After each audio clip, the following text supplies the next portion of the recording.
INTJ, which is one of the 16 Myers-Briggs personality types. This is a very fascinating Myers-Briggs type to study. For one thing, they are visionaries. We often call them the masterminds. They are very decisive. They are long-range planners. They're very, very future-oriented in their thought process and in their thinking. So they are a truly phenomenal type to study. I think of them as very confident. They sort of wear it, they exude it. They're your most independent type. They don't have a problem with doing things on their own and making their own decisions based on what their mind is telling them. They have this need for improvement. It doesn't matter if it's a person, place, a thing. They have a need to improve it, and they're gonna see the small, tiny, minute areas that could make it better. They know how to push themselves and other people into perfection or into the next level. And I know this to be a fact because my mom is an INTJ, so I grew up with that. And one of the things that I really appreciated about my mom is anytime I had a school project to do, my projects always had to be taken to the next level. I don't care if I was in 5th grade or the 10th grade, whatever project I was working on, it was going to be better than what I thought it could be. She taught me how to push through the mundane, push through the ordinary, make something extraordinary, make it impressive. And I often wondered, how does she know how to do that? Who taught her how to be that way and to think that way? I don't think anybody did. So I really don't know where that came from her, but I knew growing up that there were certain expectations, and it didn't mean that I wasn't allowed to make mistakes. So INTJs know how to push past their own limitations, and they know how to get other people to push past their limitations. They are systems people. It sort of combines that combination of everything has room for improvement. If there's a system in place at a job or in a church, wherever it is, they are going to have an eye for how to improve that system, how to get those flaws and those kinks out and make it work much more efficiently and effective so that you get the best out of whatever it is. So they see weaknesses in systems and they know how to strengthen them. They know how to put systems in place. They can step in and take charge. They are masters at that. What's complicated seems very simplistic to them. And so when they're communicating it, it seems very linear, step-by-step, logical.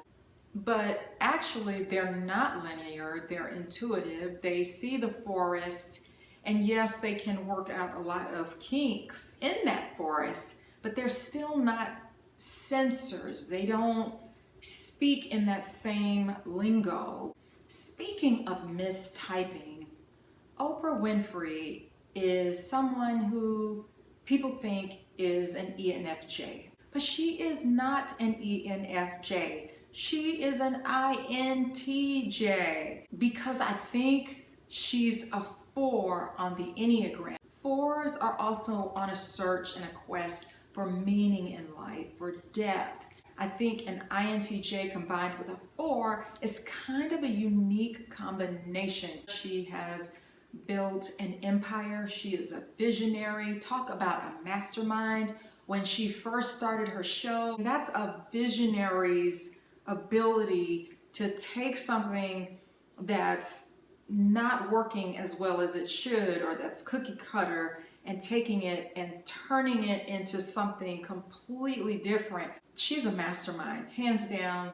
Just my 2 cents. They have introverted intuition. That's what they lead with.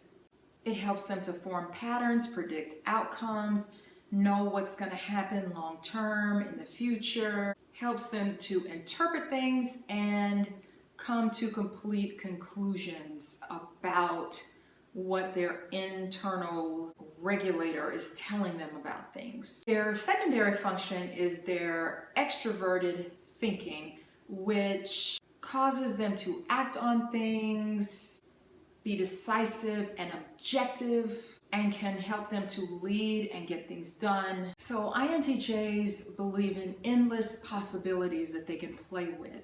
They also are the, hey, I have a better idea people. And they might have a kind of a, let's do things my way because they feel like they know the answer. Sometimes INTJs can come across as sort of extroverted because they're so independent and they're so confident. Some people say that INTJs aren't very talkative.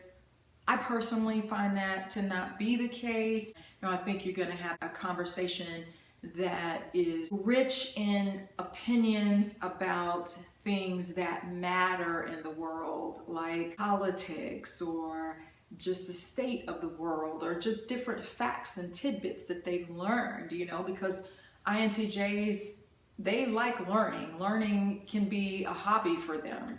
Some people say that INTJs can be aloof, and that's true for some of them, and I'm sure all of them can kind of go in that mode every now and then. I always like to sort of talk about a couple of areas for improvement. Speaking of improvement, INTJs are the improvement people. We all have areas for growth. Sometimes the INTJ can be argumentative, and that is a way for INTJs to learn, to grow, to sort of play around.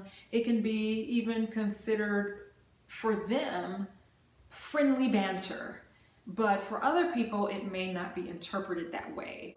For example, that constant need for seeing people grow or make improvements, an INTJ would say, oh, I love friends like that, but everyone doesn't interpret it that way. So I think sometimes they can be hurt or they feel sad if they find out that that wasn't interpreted as a caring motive on their behalf. They catch on to things so quickly. So I would say, have a little bit more patience with people, even if they're not catching on as quickly as you. Just realize that everyone has different lanes of thinking and different ways of perceiving things. Just have a little bit more patience. And they might unintentionally make people feel inferior because of their own opinions and their strong confidence. They might unintentionally belittle others due to their own impatience, and because maybe they already think they know the answer to what the person is going to say, or they sort of get ahead of the person. I don't think they mean to come across that way at all. I think with INTJs, actually, the truth is they would be surprised to find that some people are intimidated by them, and that's shocking to them because they're not intimidated by anyone, and they certainly don't think anyone should be intimidated of them. They like conclusions, solutions, and solving things. They like closure. Now the irony is that in one way, they are actually not judgmental at all. They sort of accept people for who they are. They don't care what your age is, what your ethnicity is, your economic status when it comes to friends. They could care less. A friend is a friend. They're very introspective, so they're capable of going deep into the psyche to observe situations and circumstances on a much deeper level and process what's going on before they communicate it to the world around them. And they're actually quite open to people and ideas. They know how to read between the lines, and they're great at brainstorming. So whatever they do or what other people do needs to make sense. They really have a very low tolerance for incompetence. You're really not going to find them slacking off because they push themselves, they push others.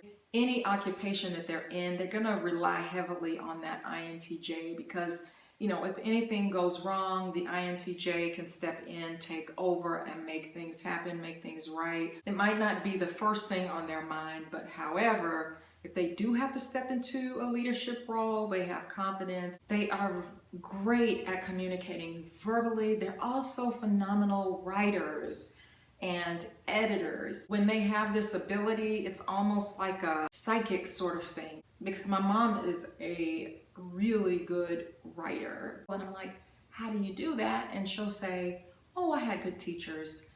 But it's more than that. That sort of drive to improve things, I think, makes them some of the best editors as well. You're going to think that you've written something the best way that you possibly could, and they can still take it and turn it into something completely better. And I don't know how they do that. It comes from outer space, I guess. They say what they mean, and they mean what they say. They can be very direct. If you don't have something else kind of going for you, figure something else out, because your mind and your brain is too active. When they get into an inactive state, they can slip into a state of depression and lethargy, and that's not really good for an INTJ because they think too much. So they need to be active and busy and doing things and creating things. That they do have a more sensitive side that people may not be aware of. Things can hurt them, things can hurt their feelings, things can upset them and make them sad. And I think that's something that we have to keep in mind about people that come across as very strong and dominant. On one hand, people may think that those people don't need anything, but yes, they do. So they usually have some area of giftedness or talents that really makes them stand out. So they're gifted, talented, and intelligent. What a combination, right? So who are some famous INTJs? One of my favorite INTJ is Bobby Flay. He always takes things to the next level. Adam Levine is another INTJ, and look at him. So INTJs believe in the power of themselves, an intrinsic power to make things happen. They are builders. What strategic move do I make next? They sort of have this patience when it comes to something that they're mulling over in their heads, and they're not going to execute until it's right. They can have this sort of pea-like patience. They can be really aggressive when it comes to implementing things, but if they see that something isn't working, it can just crumble, tossed away that quick.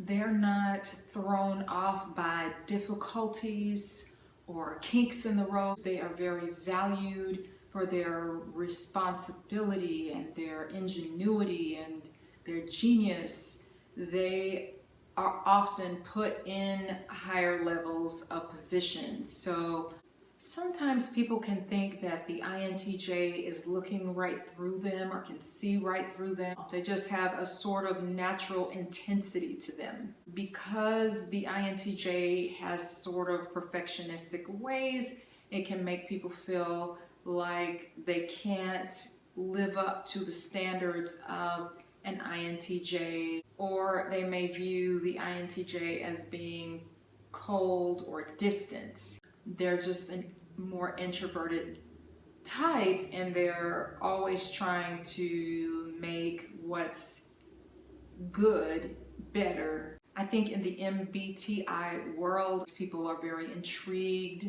and fascinated by the INTJ, and they can really make very good, loyal friends because they sort of have that independent, take charge nature. They can kind of see when someone has a need and jump in there. There is this sort of warmth. It might be different from a feeler type, that they really do care about people and causes. I really hope you enjoyed this video. Please give me a thumbs up. Please hit the subscribe button. So thank you for watching my video. Bye.